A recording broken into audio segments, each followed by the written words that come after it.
Ma'am backlash और trolls को आप अफेक्ट होती हैं, या फिर चिंटू चंडीगढ़ में बैठ के क्या सोच रहा है मुझे कोई फ़र्क नहीं पड़ता? देखो, मेरे साथ एक बहुत अच्छी चीज़ ये रही है पिछले 3 सालों में। मैं बहुत ज़्यादा सोशल मीडिया में कौन क्या कह रहा है, कौन क्या लिख रहा है, कौन क्या बोल रहा है, मैं उसमें बहुत ज़्यादा इंटरेस्ट नहीं लेती हूँ। मेरा अपना एक पर्सनल फ़ेसबुक है, उसको मैं देखती हूँ, उसी में मुझे रील्स दिख जाती हैं, उसी में मुझे इन्फॉर्मेशन मिल जाती है, उसी में मुझे न्यूज़ मिल जाती है। I do not go and see कि मैं ट्रोल हो रही हूँ या अप्रिशिएट हो रही हूँ या कुछ इस तरह की चीज़। ऑफ कोर्स मेरी जो मीडिया में मेरे साथ लोग हैं वो मुझे बताते हैं। कभी-कभी देखो परेशानी होती है, वी आर ह्यूमन्स, कि इतना अपनी तरफ से हम तो सोचते हैं हमने अच्छा ही किया, भले जनता को नहीं लग रहा हो या जो ट्रोल कर रहे हैं उनको नहीं लग रहा हो, लेकिन हमको हमें लगता है कि उसके बावजूद लोग कहते हैं, so then it is how they think. You can't change it. आप नहीं बदल सकते हैं। जिसको आपके लिए अपशब्द कहने हैं कहीं पर बैठ के, वो कहेगा ही। कुछ भी उसको खराब लग सकता है, कुछ भी चीज़ उसकी हमारी बुरी लग सकती है। तो अगर हम बहुत नेगेटिव चीज़ों में जाएंगे तो पॉजिटिव कब करेंगे? तो बहुत बार मैं मतलब I have been very happy go lucky kind of person who really doesn't bother कि ठीक है भाई उसने ये कह दिया, ठीक है इसने ये कह दिया, कहा होगा वो बोलने दो। कभी कभी मुझे इक्के दुक्के ये लोग बताते हैं तो मेरा थोड़ा सा इरिटेशन होती, otherwise I don't go through this because to keep yourself sane, to keep yourself away from all this, the best thing is do not go that in that direction. जाओ ही मत। जब पता ही नहीं है क्या लिख रहे हो तो लिखते रहो। एट टाइम्स लोग बहुत ज़्यादा ब्रूटल भी हो जाते हैं। हाँ, इट इज़ नॉट राइट। सी, मैं आपको ये कहना चाहूँगी कि बहुत आसान है मोबाइल के पीछे छुपकर कुछ भी लिखने के लिए, किसी के लिए भी लिखने के लिए। वो भी आ, फेक आईडी से।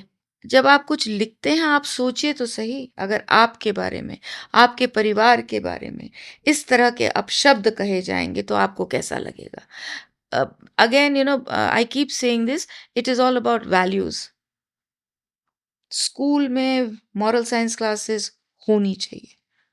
पेरेंट्स को और खासकर माँ को अपने बेटों को, बेटियों को तो खूब संस्कार मिलते हैं। बेटियों को तो हम इतने संस्कार दे देते हैं, ऐसे क्यों बैठी है, वैसे क्यों हंसी, कहाँ गई, बाल ऐसे क्यों, जोर से क्यों बोली, किचन में क्यों नहीं काम करती है, फलाना। लड़कों को क्यों नहीं बोलते? It's time we started giving values to our boys.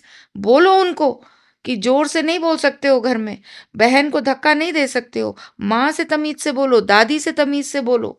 और जब आप ये चीज़ें घर में सिखाओगे तब जाके आपके निर्भया जैसे कांड नहीं होंगे। बनाते रहो लॉ आप, कितने ही आप लॉ बना लोगे, till you give values to your son. लड़कों को जब तक वैल्यू आप नहीं देंगे, appreciate the other human being, उस लड़की को, उस बेटी को, उस माँ को, उस बहन को आप अप्रिशिएट करिए, तभी आप जीवन में कुछ कर सकते हैं और अच्छा कर सकते हैं। नहीं तो पॉसिबिलिटी नहीं है। And you learn from home. I have a small story to tell, though my son doesn't like it when I say it all over the place. उसको when he was very young, one day उसने मेरे बेटी को push किया और मेरी बेटी गिरी। My daughter is elder. तो मेरे हस्बैंड ने, जो कि इतना काम व्यक्ति है, मतलब मैंने कभी गुस्सा देखा ही नहीं है, मतलब कभी देखा ही नहीं है, he lost it, he lost it. और Gaurang must have hardly been 6-7 years old और 5-6।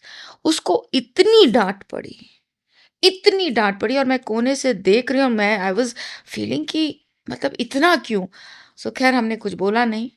Letter I asked my husband, I said आपने इतना ही says he has to learn. Today it is his sister, tomorrow it's going to be you, then his friend and then his wife. True. आज तो घर में धक्का। So he has to understand this and he has to understand at a very young age. बचपन में आपको अपने बेटे को सिखाना होगा कि जो बहन है, जो बेटी है, जो माँ है, जो दोस्त है, जो पत्नी है, उसका भी उतना ही सम्मान होना चाहिए। ये संस्कार स्कूल और माँ देगी।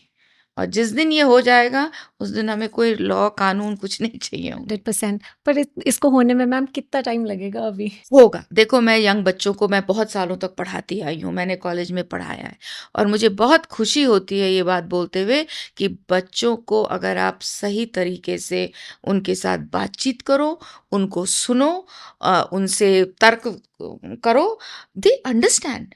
और बहुत अच्छे बच्चे हैं। आई हैव सीन देशभक्ति से ओत-प्रोत हैं। देश के लिए कुछ करने को तैयार हैं। मेक इन इंडिया, यहीं रहना, स्टार्टअप्स यहीं शुरू करना चाहते हैं। वैल्यूज़ हैं। है, अभी भी बहुत प्रॉब्लम है, ऐसा नहीं कि सोसाइटी में सब अच्छे हैं, लेकिन देयर इज़ होप।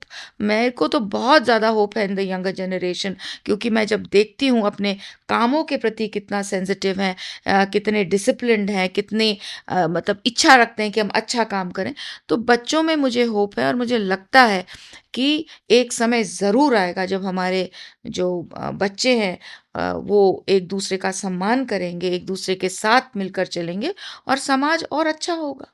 दोस्तों, ऐसे ही इंटरेस्टिंग क्लिप्स हमने इस चैनल पे अपलोड की हुई हैं। चैनल को देखते रहो, एक्सप्लोर करते रहो और ऐसी वीडियोस का मज़ा उठाते रहो।